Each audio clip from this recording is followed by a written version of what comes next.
Em nome do Pai, do Filho e do Espírito Santo. Amém. Vinde, Espírito Santo, enchei os corações dos vossos fiéis e acendei neles o fogo do vosso amor. Enviai o vosso Espírito e tudo será criado, e renovareis a face da terra. Terminávamos a última meditação dizendo: vamos fazer um pouco de exame. Mas como era meditação um pouco longa, deixamos para agora. Esta, que contém essas perguntas, umas perguntas dirigidas à nossa consciência, também pode ser um pouquinho mais longa que o normal, mas vale a pena. Vamos começar olhando-nos no espelho de Deus, eu diria.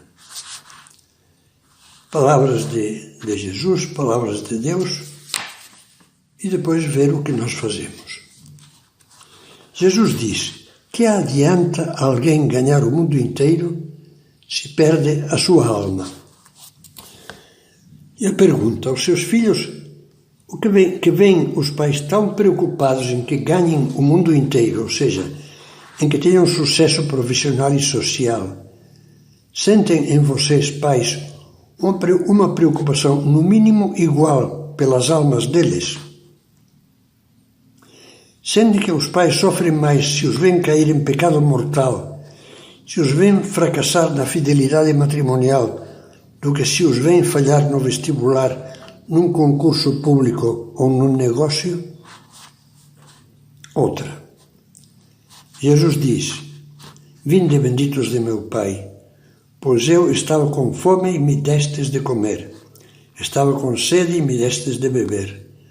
Todas as vezes que fizestes isto a um destes mais pequenos, que são meus irmãos, foi a mim que o fizestes.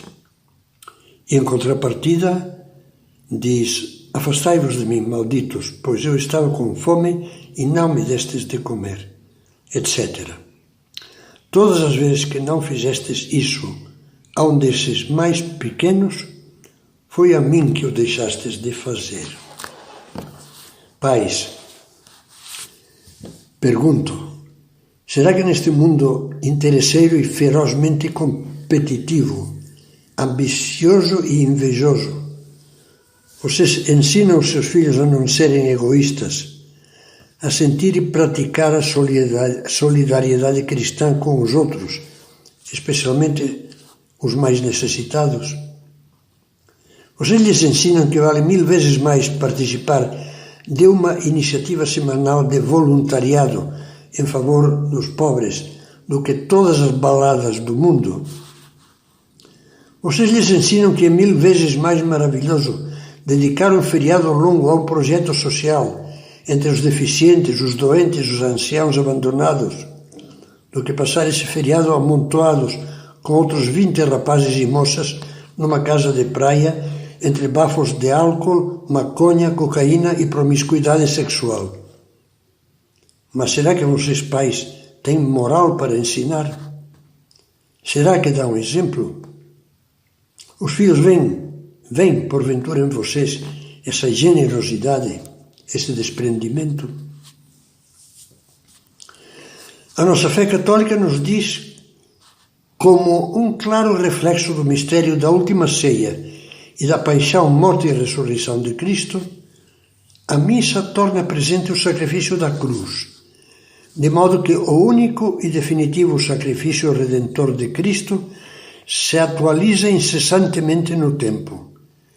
Este sacrifício é tão decisivo para a salvação do gênero humano que Jesus Cristo o realizou e só voltou ao Pai depois de nos ter deixado um meio para dele participarmos como se tivéssemos estado presentes. A pergunta agora é: os filhos percebem que os pais têm consciência da grandeza sublime da missa? De que cada missa, por cima das circunstâncias periféricas, como são o jeito do padre, o interesse ou o tédio da homilia, a beleza ou cacofonia dos cânticos,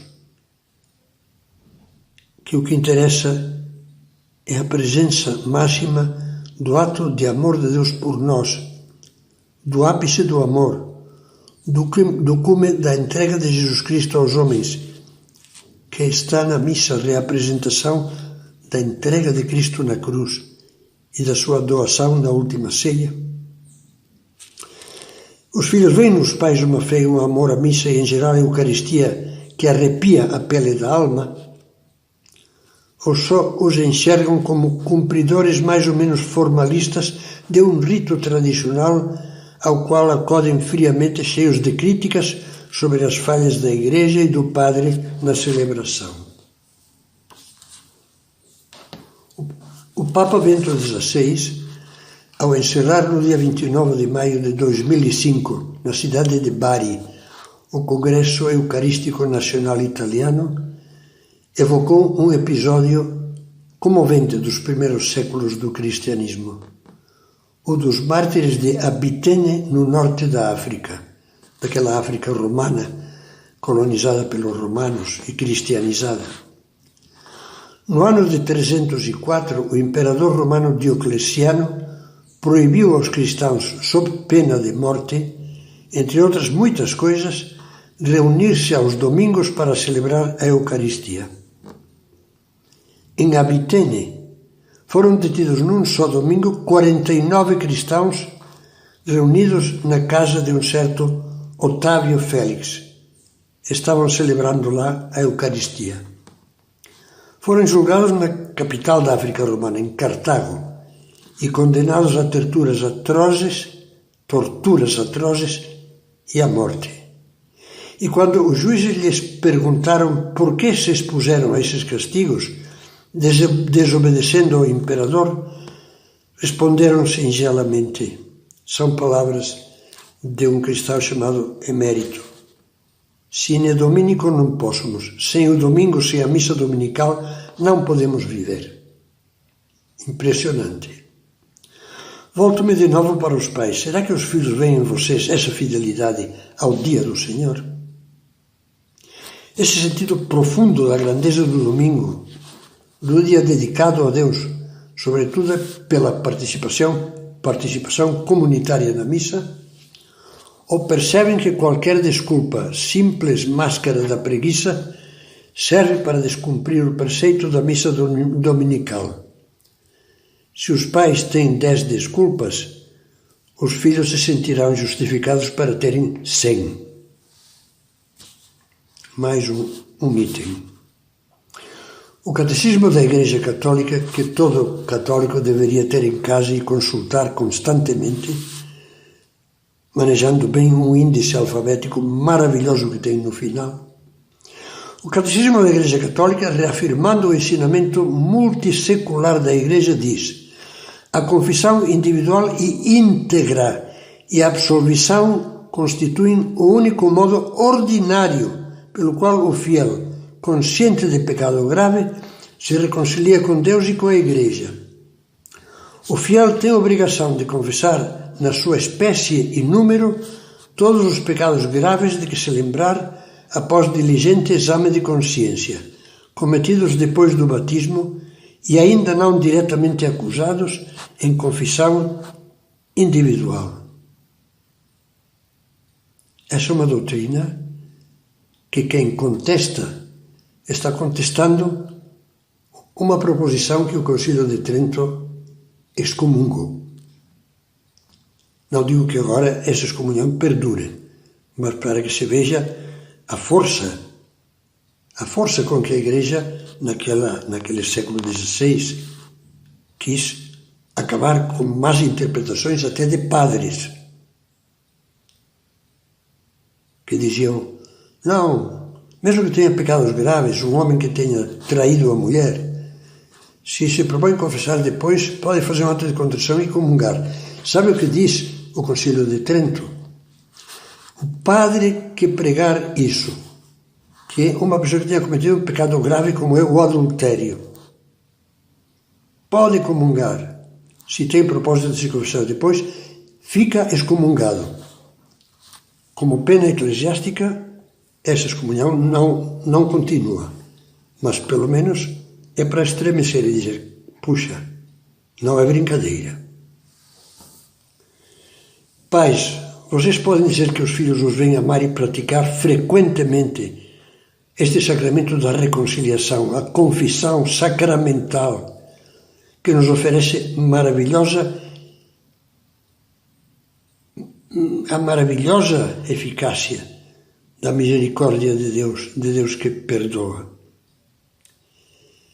Os filhos sentem que vocês são delicados e não vão comungar sem confessar-se depois de uma briga forte, ofensiva, ou de um ostensivo abuso de bebida. Quer dizer que o pai chega bêbado, ou de uma crise cruel, ou de uma crítica forte, grave, a uma pessoa ausente. Os filhos detectam em vocês mudanças para melhor depois de cada uma das suas confissões. O mesmo Catecismo da Igreja Católica lembra um dever tão óbvio e gravíssimo dos pais como esse. Os pais são os primeiros responsáveis pela educação de seus filhos. Pela graça do sacramento do matrimônio, receberam a responsabilidade e o privilégio de evangelizar os filhos. Por isso os iniciarão desde tenra idade nos mistérios, nas verdades da fé. A catequese familiar precede, acompanha e enriquece outras formas de ensinamento da fé. Os pais têm o dever de escolher as escolas que melhor possam ajudá-los em sua tarefa de educadores cristãos.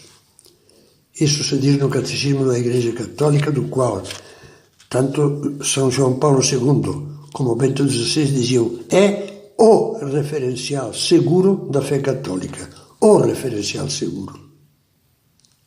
Oficial, o único que é oficial. O que vamos dizer a isso?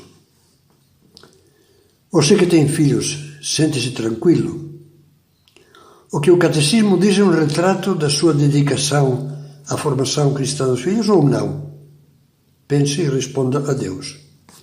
Eu só quero acrescentar que é uma incoerência que pais católicos fervorosos que dispõem de meios financeiros escolham entre vários colégios de nível equivalente aquele que socialmente é julgado melhor ou está na moda, mesmo sabendo que ali se confundem e pervertem as consciências dos alunos com ideias errôneas.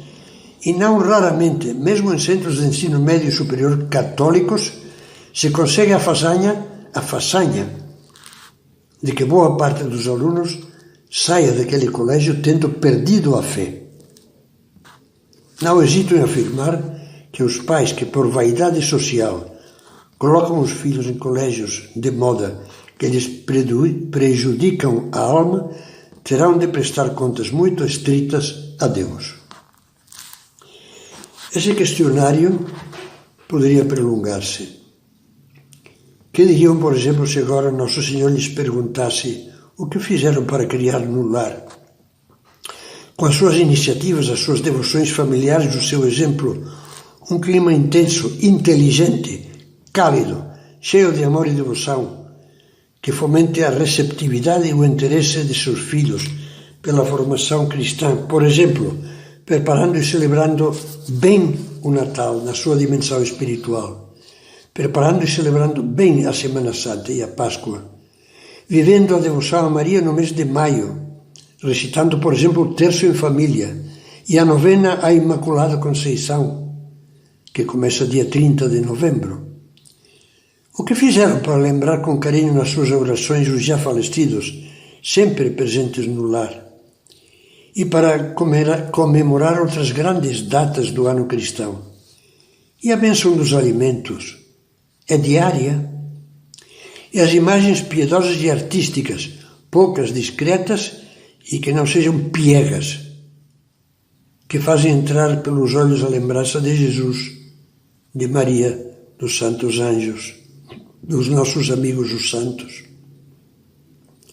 Talvez seja hora de fazer um congresso familiar, arregaçar as mangas e começar a acender em casa a lamparina da fé, que acompanhe cada dia com umas poucas devoções constantes e acompanhe os anos com práticas que façam reviver a vida de Cristo ao ritmo do calendário litúrgico da Igreja.